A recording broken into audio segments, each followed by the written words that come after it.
Hi, welcome. My name's Dale McCluskey, and on this video I'd like to talk about a real standard as it relates to a process by way of overcoming behavior issues and problems for dogs and owners the right way. Again, when I talk about the right way, I'm talking about a interaction-based approach which reconciles both your role in the relationship, dogs as social animals based again on their social needs, and depth of relationship in terms of, again, talking about the role of influence as part of the equation, part of the process, part of changing perceptions of dogs, which directly connects to diminishment of unwanted behavior issues versus, okay, what's very popular in the dog training world in terms of motivating dogs in a very superficial way at the very beginning, okay, once a dog is already holding a level of control, and the inherently flawed assumptions that are made based on appearances. I talk about appearances, I talk about the sit down, come and stay that way.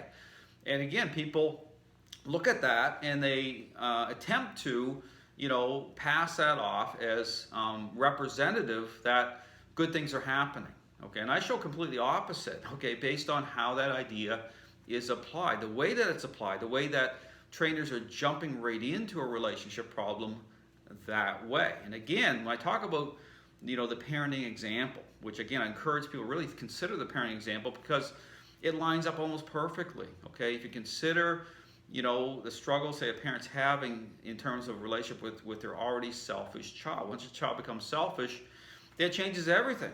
Okay, if you were to do what these trainers are doing with just simply focusing on motivating responses that way and just selling it that way without any depth, without considering how that connects in terms of of the motives that underpin responses, but in terms of perceptions, in terms of depth, in terms of being dialed in terms of being proactive, and again a interaction-based approach, which again the system of training advocates. But again, it's all about asking the tough questions at the very beginning. Understand this system of training was developed through applying critical thinking, asking the serious questions at the very beginning as to what is the answer, what is a process, how do you advocate to make sure that perceptions of dogs are going to change in a intentional and predictable way. So the system of training is proven. Understand that the system of training is all about helping dogs and owners the right way. So again, talk about a real standard, and this is where the Association of Relational Dog Trainers plays a role in that, in terms of helping dog trainers both continue to develop in terms of credentialing, in terms of meeting a standard. So again, I encourage anyone looking for answers, check out the system of training. If you're looking to be a dog trainer, I have courses coming up. I encourage you to check those out through my website.